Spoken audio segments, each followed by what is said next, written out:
What's up guys, my name is Ace, and today I'm really excited to finally bring you guys the first episode of Gun Guides for Modern Warfare.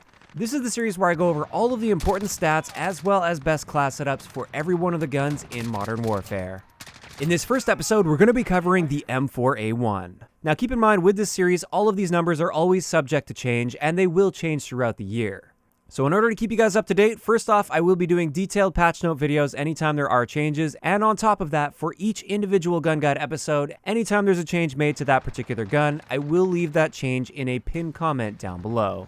So first up, let's get into the damage profile. The M4A1 has a damage profile of 28, 23, 18, which means it's going to be a 4, 5, or 6 shot kill to the body. As for headshots though, we get a standard headshot multiplier of 1.6, which is quite solid as well, which means that one single headshot mixed in with body shots will always reduce the number of shots it takes to kill.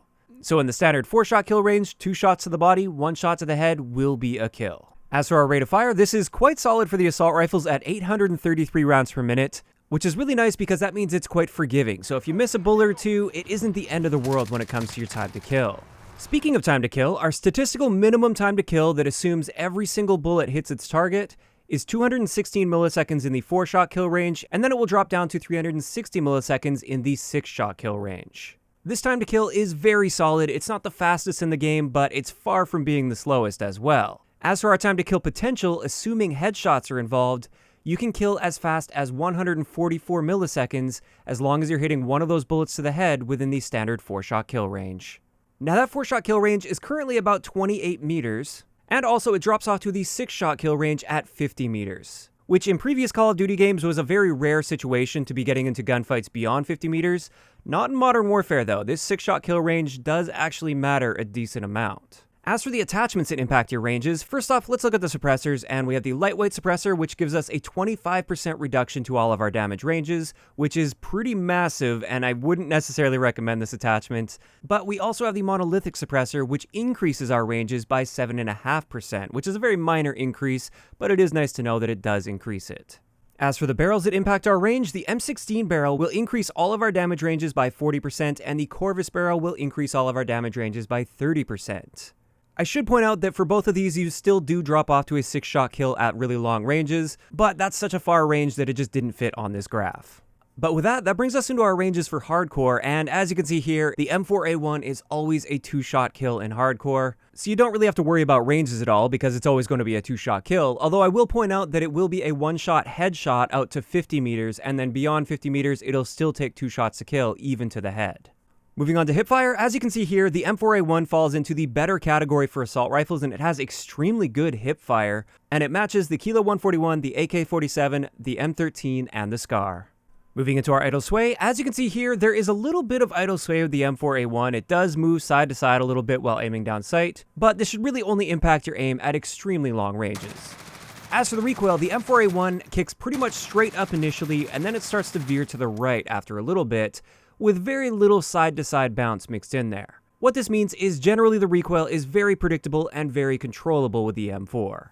As for our handling stats, the M4A1 has an aim-down sight time of 250 milliseconds, which is very good for the assault rifle category, and our measured sprint-out time at 60 FPS was 267 milliseconds, whereas our super sprint-out time, or tactical sprint-out time, is 400 milliseconds. Both of these values are standard for assault rifles. Moving on to our magazine capacity, this is 30 rounds with 60 in reserve, which is pretty normal for an assault rifle, and our reload add time, which is the amount of time it takes to reload without any unnecessary animations, is pretty quick at 1.39 seconds. Now, if you wanted to speed that up, you could use the sleight of hand perk, which will cut that all the way down to 0.98 seconds. As for our movement speed, this is pretty standard for the assault rifle category at 95%, and our aim down sight stray speed is pretty solid at 50%. So that pretty much covers it for all of the really important base stats for the M4A1, but now I wanted to hop into the barrel attachments because these are very important. They do have a pretty big effect on how the gun performs, and also for each gun in the game, they have different barrels that have different effects, and this is why I will be doing a section on barrels for pretty much every one of these gun guides. So first up, we have the short barrel, the 11.5-inch commando barrel. And with this one, you aim down sight 15% faster, so 2 frames faster at 60 FPS, which is definitely noticeable, and your movement speed gets bumped up by 2 percentage points.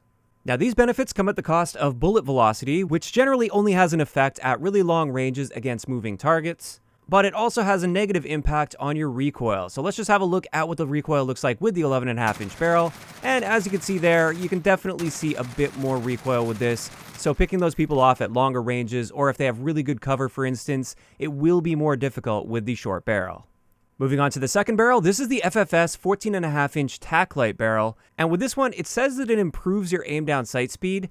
However, in my tests, which I have done multiple times, this actually had the opposite effect. It increases your aim down sight time by 1 frame rather than reducing the aim down sight time. And in addition to that, we get a reduction to our bullet velocity, so just in general, avoid using this barrel. It only has negative effects in its current state. This could be patched in the future, but at least for now, just don't touch this barrel. This brings us into the biggest and heaviest barrel for the M4A1, and this is the M16 Grenadier barrel. With this, like you saw earlier, we get a 40% increase to our damage range, which is a great improvement to your ranges. Also, this increases your bullet velocity, which will make it easier to hit those moving targets at longer ranges. And it helps with your recoil control a bit, which, if we have a look at the recoil, you can see here, it definitely does help with your recoil by a noticeable amount.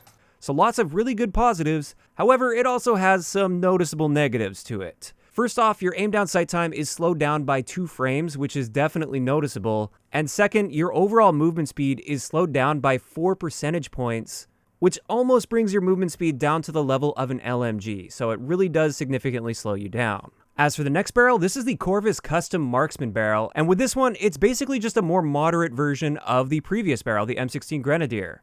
So with this, we don't get quite the same range improvement, we just get a 30% range improvement rather than 40%, but 30% is still very noticeable. We also still get that increase to our bullet velocity, which is really nice at long ranges, and we do also get a recoil improvement, which seems to be pretty much the same as the recoil improvement you get from the M16 Grenadier barrel. As for the cons, our aim down sight time is reduced by just 1 frame rather than 2 compared to the M16 barrel, and also our movement speed is slowed by 3 percentage points rather than 4. So like I said, it's basically the same as the M16 barrel, it's just a little bit more moderate. Its upsides aren't quite as strong, but also on the other end of that, its downsides aren't quite as strong. So finally, this just leaves us with the 12.4-inch Predator barrel, and with this one, you've got an integrated suppressor, so that will keep you off the radar as well as the compass when firing your gun. And on top of that, it improves your aim down sight speed by 1 frame. This does come at the cost of bullet velocity though, so you will have a harder time with moving targets at long ranges. So that covers it for the barrels. Personally, I really like either using the 11.5-inch barrel if I want to be super aggressive, or the Corvus Custom barrel instead of the M16 Grenadier. I feel like the M16 Grenadier's downsides are just a little bit too heavy, and therefore I prefer that more moderate version with the Corvus Custom. Now it's time to move into the conversion kits, and these completely change how the gun works. So it's basically like covering a brand new gun here, so let's just hop into it. And first up, cover the 9mm conversion kit. With this, our base damage profile now becomes 22, 16, 14, which means it's going to be a 5 to 8 shot kill, which seems ridiculous, but we do get an overall torso damage multiplier of 1.15, and this applies to your lower stomach or upper chest. Doesn't really matter as long as you're not shooting them in the limbs. And this takes our damage profile to a 25, 18, 16, which means it's now going to be a 4 to 7 shot kill. When it comes to headshots, we still get the 1.6 times multiplier, so that means it's going to be a 3 to 5 shot kill to the head. As for our rate of fire, it's improved by quite a bit at 1,034 rounds per minute, which is very, very fast. And this means our statistical minimum time to kill, assuming we're shooting the enemy in the torso, which is generally what you're going to experience, this is quite fast at 174 milliseconds up close. However, it does drop off to 348 milliseconds at range. A couple other changes you experience. First off, your magazine capacity is increased by 2 rounds, so it's 32 rounds instead of 30. And our reload add time is very slightly faster at 1.29 seconds. Additionally, we do get a change to the recoil, and as you can see here, the recoil is actually easier to control with this particular setup. And this is just due to the fact that it's chambered with a weaker round. As for our ranges with this conversion kit, you can see that it's definitely powerful up close, but the moment you start to get at any sort of a range, this thing goes downhill pretty quickly with the 9mm conversion kit. And that pretty much covers it for that conversion kit, but we actually have 2 different conversions for the M4A1, and the second one is to a much heavier round, which is the 458 SOCOM round. With this one, we get a pretty big increase to our damage. Our damage profile is 48-41, which means this is going to be a 3-shot kill at any range to the body. And if you get a headshot mixed in with a body shot, you can get a 2-shot kill. Now, this really big increase to your damage definitely has some trade-offs attached to it. First off, your rate of fire is cut down to 652 rounds per minute, which means our statistical minimum time to kill is going to be 184 milliseconds, which is very, very fast for this game. However, we only get a 10-round magazine with the 458 SOCOM rounds, and also we do get added recoil while using this. Now keep in mind with these wall tests, I am only firing 10 rounds here rather than 30 rounds with these standard tests, so it doesn't displace quite as much, but that's because we're only firing 1/3 of the shots. You definitely get heavier recoil with this, and that will make it a bit harder to control at those longer ranges, especially if you have enemies using cover. It's going to be much more difficult to pick them off when firing full auto. And with that, that wraps it up for the conversion kits for the M4A1. Personally, I'm not really the biggest fan of either of these. I think the standard 5.56 version of the M4 is just far better overall, and therefore, I generally just don't recommend these conversion kits. And with that, that pretty much wraps it up for all of the important stats and exactly how the M4A1 works. Now it's time to hop into the gunsmith, and I want to share a couple excellent attachment combos that I really enjoy with this gun. The first one is a great all-around gun. It dominates at long range, it holds its own just fine up close as well. With this, we're using the Corvus Custom Barrel, we're using the Operator Reflex Sight for our optic. For our stock, we've got the SimGuard Arms Invader stock. Rear grip is going to be stippled grip tape. And finally, we've got the 60-round magazine on this. This right here is one of the best all-around guns that you could possibly make in this game. It's so incredibly versatile, and just as an example here, this would be a great example class that you could use. Of course, when it comes to things like perks and lethals and all that kind of stuff, tailor that to how you want to play. But just as a great example for that one, we've got EOD on here, hardline, as well as battle hardened. We've got a frag grenade and a stun grenade, and our secondary is the 1911. I do really like the 1911 pistol when it comes to just overall power for a secondary.